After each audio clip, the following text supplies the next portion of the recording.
Será que Lúcifer é mesmo o mal encarnado ou será que a história que contaram pra gente foi distorcida no caminho? A palavra Lúcifer vem do latim lux, luz, e fere, de trazer. Então, literalmente, Lúcifer significa aquele que traz a luz. Mas espera aí, se ele é o que traz a luz, por que ele é tratado como um símbolo máximo de escuridão e desse maligno? Afinal, quem é Lúcifer? Ele é uma divindade? Um anjo caído? O próprio diabo? Ou será que ele é um símbolo antigo? Muito mais profundo do que a religião quis admitir. E se o portador da luz nunca tivesse sido o vilão dessa história? E se tudo isso que a gente chama de mal for só mais uma peça mal encaixada nessa mitologia cristã? Foi mesmo uma revelação divina ou apenas um erro de tradução que então virou doutrina, dogma e então medo? Bom, para quem não me conhece, eu me chamo Lauri e sejam todos muito bem-vindos.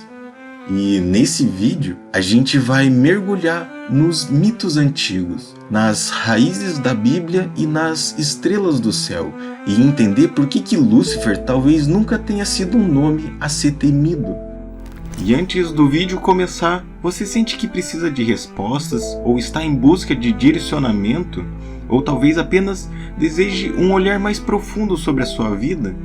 Oferecemos leituras de tarô personalizadas e totalmente online. Através do tarô, acessamos tanto o plano consciente quanto o inconsciente, ajudando você a enxergar com mais clareza os sinais da sua jornada. Conduzimos cada atendimento com sensibilidade e profundo respeito à sua própria verdade pessoal. Além disso, nossa abordagem é energética. A leitura revela como sua energia está fluindo no momento atual e quais padrões estão influenciando a sua vida e o que você precisa fazer para se alinhar com os seus verdadeiros objetivos. Enfim, chega de enrolação, tem mais informação na descrição. E é isso, bom vídeo.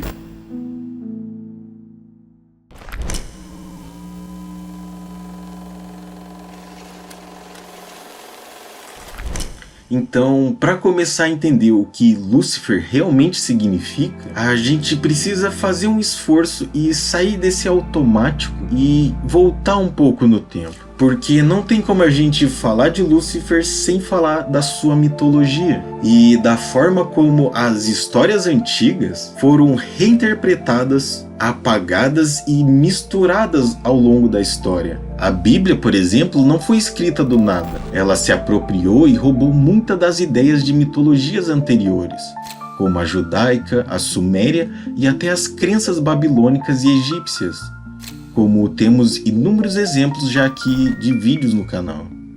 E antes de você pensar que Lúcifer é um nome demoníaco desde os inícios dos tempos, não, ele não é não. Não existe nenhum fato que indique que existe uma divindade que se chamava Lúcifer. Nem mesmo na Torá, no Alcorão, e nem nessas mitologias originais, de onde a Bíblia e esses textos eles se inspiram. Na real é que o nome Lúcifer só apareceu mesmo como nome próprio por causa de uma tradução mal feita, ou melhor dizendo, mal intencionada. A versão que muita gente conhece é aquela clássica, de que Lúcifer era um anjo lindíssimo, o mais brilhante de todos, mas que se encheu de orgulho, quis ser igual a Deus e foi expulso então do céu.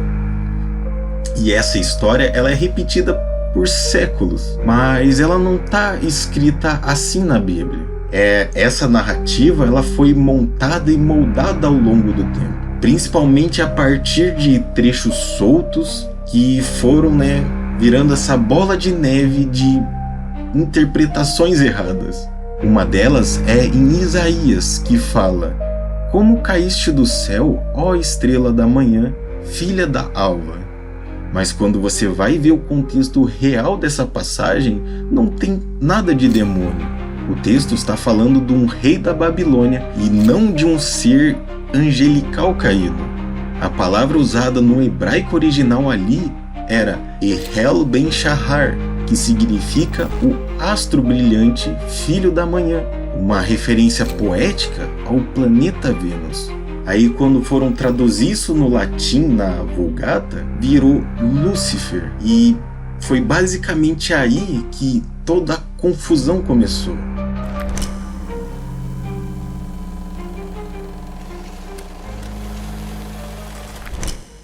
Então, para a gente começar a entender toda essa história, a gente precisa voltar ainda um pouco mais no tempo, bem antes da Bíblia, da Torá, do Alcorão ou qualquer outro texto religioso. Porque antes dele virar esse vilão cósmico que muita gente conhece hoje, Lúcifer era só uma estrela, mais precisamente a estrela da manhã. Na real, esse era o nome dado ao planeta Vênus quando ele surgia no céu pouco antes do nascer do Sol. E é por isso que Lúcifer ele é associado ao planeta Vênus. O nome em si não tem nada a ver com o diabo ou Satanás ou até mesmo um anjo caído. Isso veio bem depois, por outras interpretações. Na antiguidade, as pessoas observavam o céu com muito mais atenção do que hoje em dia, porque ali estavam os calendários, as bússolas, os oráculos e até mesmo os deuses. E era esse movimento dos astros que guiava as plantações, os rituais, as guerras e até as profecias. E entre eles, como não se tinha esse entendimento dos planetas, por eles conseguirem ver o planeta Vênus a olho nu no céu, ele foi então considerado a estrela mais brilhante do céu. Mas o que mais chama atenção era o seu comportamento estranho, porque Vênus apareceu no céu pouco antes do Sol nascer, anunciando de certa forma o início do dia. Por isso, ela foi chamada de Estrela da Manhã, aquela que traz a luz. Ela era vista como uma espécie de mensageira do Sol, ou seja, ela chegava e então trazia o novo amanhã. Só que depois de um tempo, Vênus desaparecia completamente do céu, sumia por dias, semanas e ninguém a via.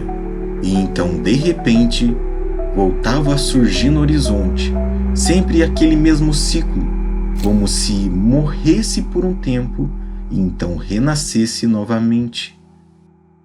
Então, essa queda da estrela mais brilhante, seguida de um renascimento, foi então interpretada por muitos povos como uma espécie de drama celestial, um ser de luz que não era digno de brilhar entre as outras estrelas noturnas. Então, por isso caía. Era como se Vênus fosse expulsa do céu por brilhar demais, mas mesmo assim voltava, como quem desce ao submundo e depois retorna transformada. E, bom, é aí que a coisa começa a ficar interessante. Esse padrão natural se tornou um símbolo universal. Então não era que Vênus não era digna de estar entre as outras estrelas. Era porque ela era um planeta e não uma estrela. Ela simplesmente sumia do céu noturno por causa da rotação planetária e da posição do Sol. Informações essas que eles não tinham na época. Mas olha só que loucura. Mesmo sendo um fenômeno totalmente natural, a mente humana não conseguia deixar de criar sentido nisso tudo, sempre projetando histórias, mitos e esses arquétipos. Então a humanidade praticamente pegou esse movimento dos planetas e transformaram em poemas, em dramas celestes. E é assim que esses ciclos da natureza foram se tornando símbolos vivos, moldando crenças, religiões e culturas inteiras. A psique da humanidade transformou o céu num espelho, e nele viu anjos caindo, deuses lutando, luzes se apagando e renascendo. Os gregos chamavam Vênus de Prósporos, que significa o portador da luz. Os romanos traduziram como Lúcifer, que do latim é o Lux-fere, que também é aquele que traz a luz. E perceba que em nenhum momento esse nome era associado ao mal. Muito pelo contrário, ele era aquele que trazia a luz. E esse mesmo astro ele já foi reverenciado por culturas muito mais antigas.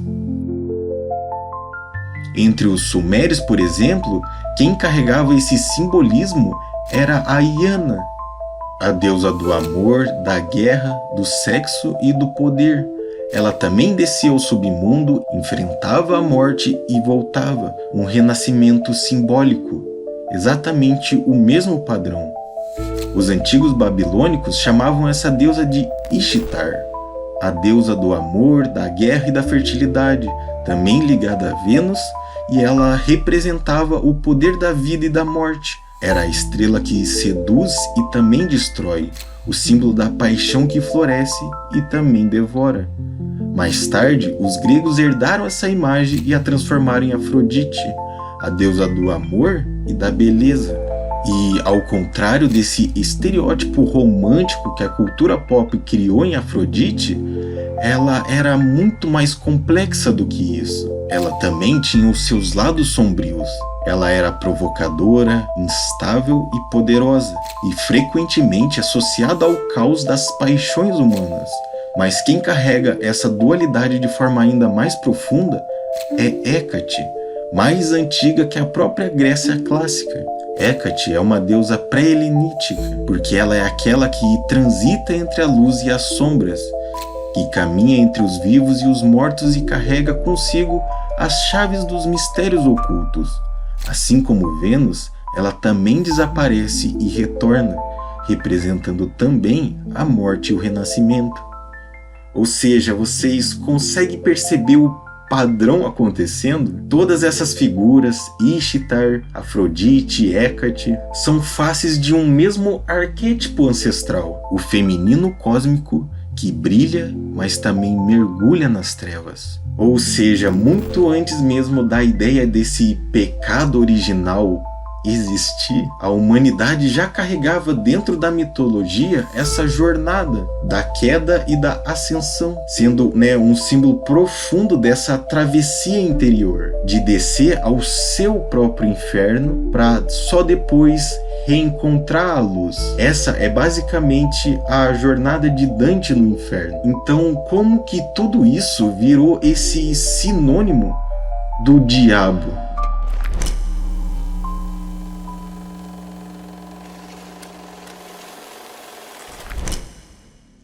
Então essa virada de uma entidade de luz para então um ser das trevas e maligno começa na Bíblia. Como eu mencionei antes, começou naquele trecho mal traduzido e mal interpretado. Como caíste do céu, ó estrela da manhã, filho da alva. Só que esse verso, na verdade, era uma ironia poética, uma crítica ao rei da Babilônia, porque a gente tem que entender que nessa época os profetas usavam basicamente essa linguagem simbólica o tempo todo, e esse trecho era só isso, uma espécie de provocação. Então chamar o rei de estrela da manhã era para dizer que ele era orgulhoso demais, que ele achava que estava acima de tudo, mas que então foi derrubado. Nada de diabo e nada de queda de anjo. Só que aí entra São Jerônimo, no século IV.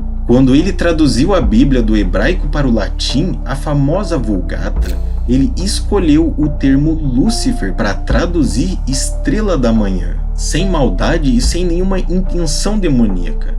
Era só o termo equivalente, mas com o tempo, esse nome foi sendo deturpado. Basicamente, a partir da Idade Média, as interpretações começaram a ganhar tons mais literais, mais dualistas. E nessa época, como muito bem sabemos, tudo que falava de alguma luz que não vinha da igreja era então heresia. Então, a estrela que descia dos céus passou a ser vista como um anjo, que era, né, a representação da luz, mas então que caiu desse paraíso, né, caiu do céu, e aquela luz então se tornou ameaça. Então daí quando você junta esse mal entendido, né, dessas simbologias, junto com um mito de um suposto anjo rebelde, que detalhe, não aparece em lugar nenhum da Bíblia sendo um anjo, né, com o nome de Lúcifer, nasce então essa figura que conhecemos hoje. O Lúcifer demonizado, símbolo dessa rebelião contra Deus. Mas esse personagem nunca existiu nesses termos. O Lúcifer original era luz, conhecimento, questionamento e, claro, liberdade. E foi exatamente por isso que ele foi rejeitado. E para piorar, com o passar dos séculos, essa imagem foi sendo moldada, reforçada por escritores cristãos, como padres e teólogos, e esse Lúcifer, sendo esse anjo rebelde, foi basicamente costurado com outras figuras, como o Satanás, né, do livro de Jó, o dragão do Apocalipse, a serpente do Gênesis, e o próprio nome diabo vem do grego diabolos, o acusador. Mas tudo isso era só isso mesmo, uma costura de retalhos teológicos com mais intenção política e simbólica do que uma fidelidade textual. É por isso que a Bíblia tem tantos furos. E, na real, Lúcifer nunca foi o nome do diabo. Foi só uma metáfora, que então virou um personagem e então virou um símbolo.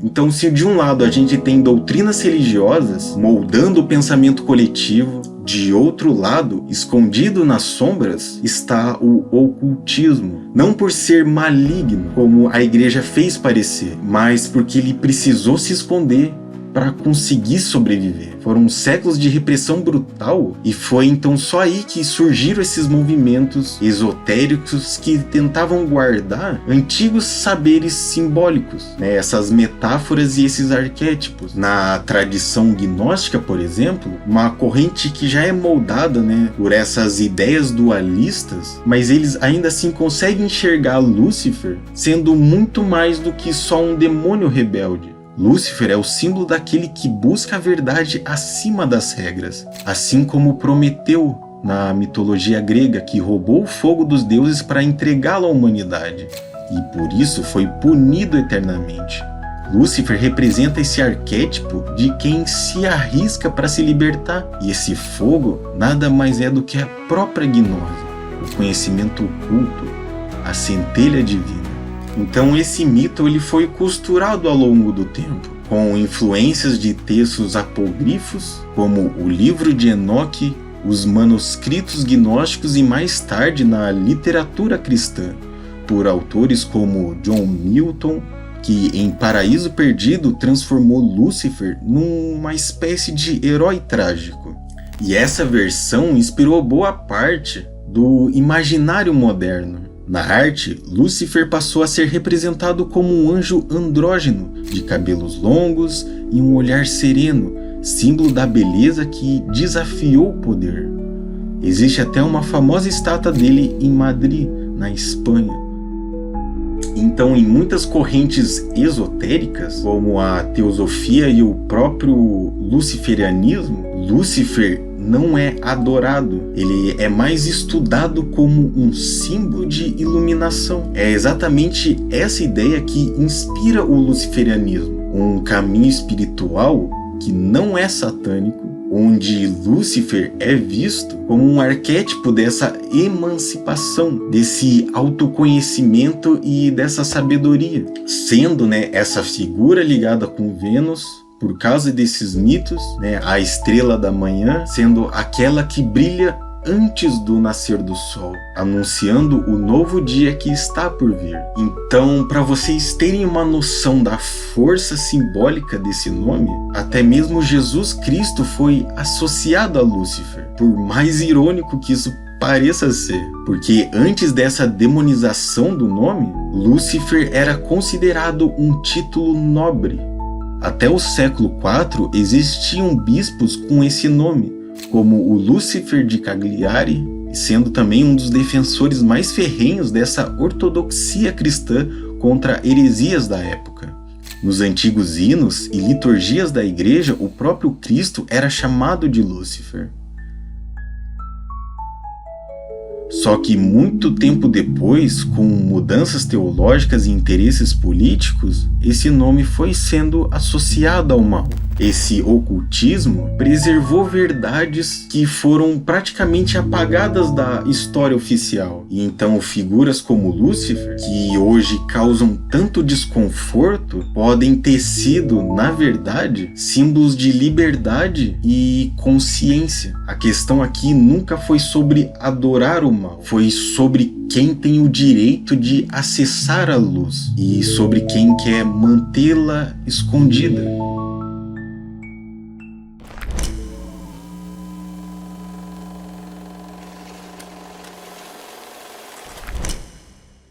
Então, se a gente deixar de lado por um momento essa imagem de Lúcifer hollywoodiana, de um demônio com um tridente, e olhar com mais atenção para essa simbologia por trás do nome Lúcifer, a coisa muda completamente. Na psicologia analítica de Carl Jung, Lúcifer pode ser interpretado como as nossas sombras internas.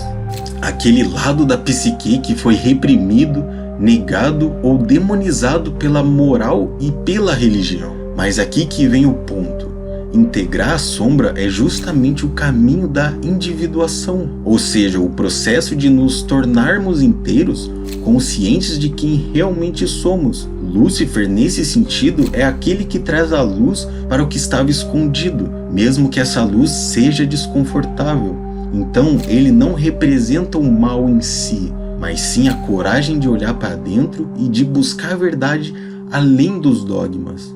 Ele não destrói a luz, ele é o portador da luz, literalmente. Então muita gente pensa realmente que Lúcifer e Satanás são a mesma coisa, mas isso historicamente não é verdade. E nesse vídeo é importante também esclarecer isso. Originalmente no hebraico, Satã significa apenas adversário ou acusador. Era uma função e não um nome pessoal. Ou seja, nem Satã necessariamente existe. Enfim, no livro de Jó, por exemplo, Satanás aparece como um tipo de promotor celestial.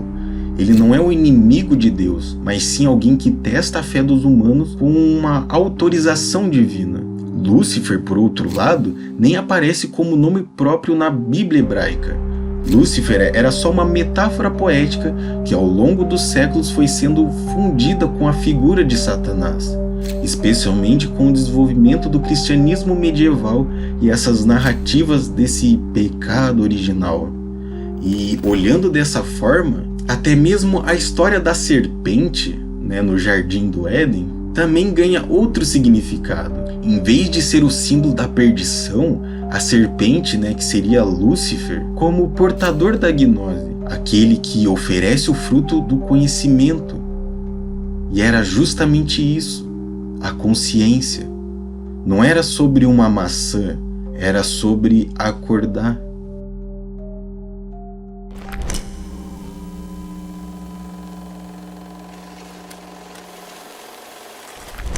E então, o que esse nome ainda representa? Lúcifer nunca foi apenas uma figura demoníaca, ele era um símbolo atemporal.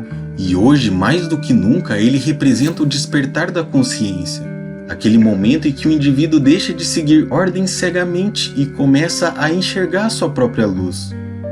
Lúcifer, enquanto arquétipo, é a centelha da rebeldia interior, que nos faz questionar as autoridades impostas, sejam elas religiosas, políticas ou culturais. Ele é o espírito livre que escolhe o conhecimento ao invés do conforto e da obediência. Ele pode ser interpretado como o impulso da individuação.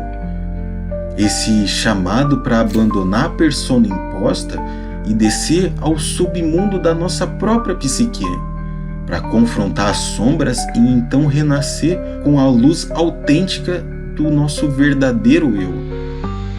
Assim, Lúcifer deixa de ser o inimigo de Deus e passa a ser só o inimigo da ignorância, dessa submissão cega e dessa falta de moralidade. Por isso que quando a gente olha com mais cuidado, percebe que Lúcifer não é o diabo, ele é só um arquétipo bem poderoso, bem profundo, cheio de metáforas e simbolismos, mas também ele é extremamente necessário, principalmente para quem está buscando esse despertar, para quem está buscando enxergar a si mesmo com mais clareza. Então, ao compreender esse símbolo com maturidade, a gente consegue recuperar que foi roubado por essa deturpação histórica.